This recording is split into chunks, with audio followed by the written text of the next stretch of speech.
I'd like to talk about the transition of, becoming a college student for a moment. It's been a very positive experience overall, and I promise I'm not just saying that so that you guys think I'm okay, because I really am okay sometimes. Yeah, all the freshmen in here are like. Particularly the living situation is worth talking about. So I'm living in the dorms currently, which is something I will look back on fondly, I'm sure. I have one roommate and a community bathroom down the hall. Now, what I would like to know from all of you is how many of you in here have ever lived in a community-style bathroom? Yes, raising hands. Okay, so that's a good amount, but for those of you who aren't familiar with the community-style bathroom, just to paint that picture, so there's about like 7 shower stalls, 5 sinks, 6 toilets, that kind of thing, and we all like cohabitate there. And I wrote a poem about it. And this is called Community Bathroom.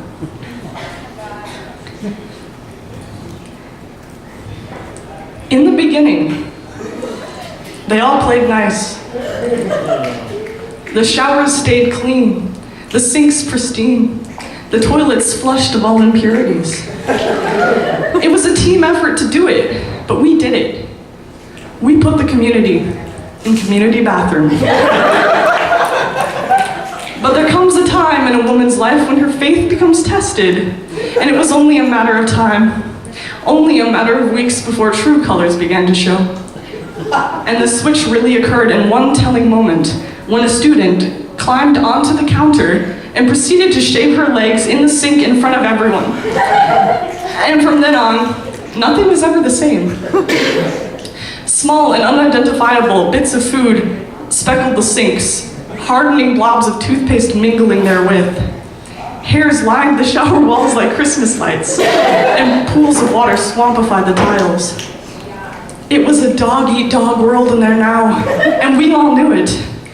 At first, I found it in my heart to take a civilized and optimistic approach. At first, I met the hairs on the shower walls with my head held high.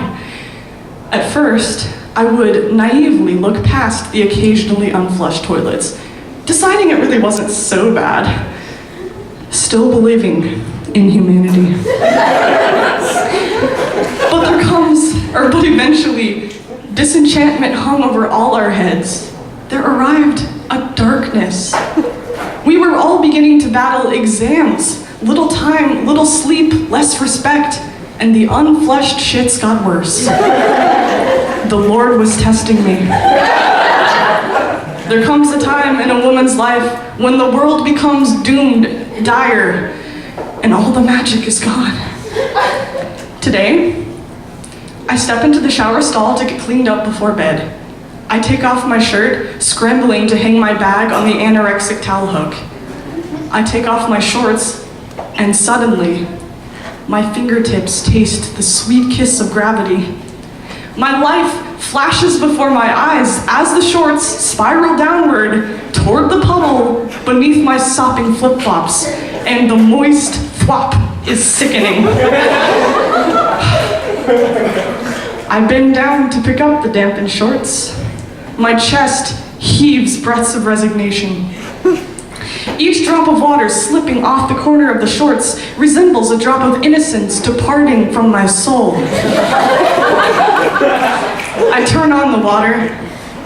I glare at the hairs on the shower walls. The hairs glare back at me. They insult me silently, reminding me how worthless I am in the universe.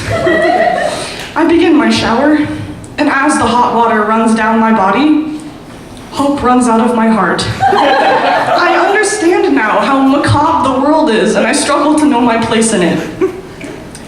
And then, I realize yet another thing, and I shudder.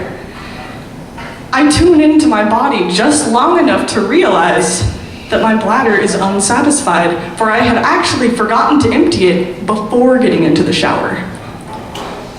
There comes a very dark time in a woman's life when even her strongest moral convictions go down the drain.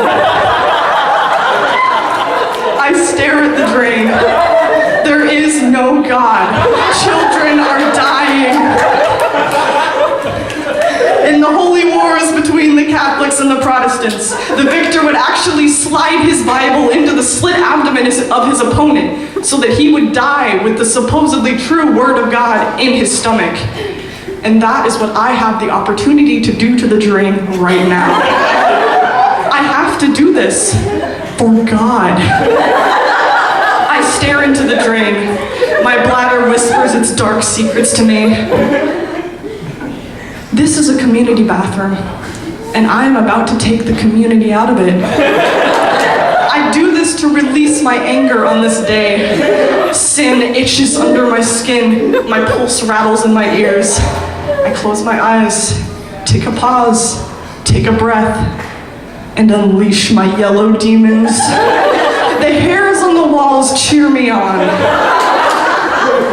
Each second that passes by as I drain myself of my goodness, I become more and more resigned to the worldly despair that surrounds me. And just like that, the deed is done. There are still hairs on the walls. Nearby, the sinks still harbor small bits of food and hardening globs of neon pink and blue toothpaste. Unflushed shits still wade in the waters on the other side of the shower walls. Something in me has died. No one must ever know. This is between me, the drain, and God. What have I done? Thank you.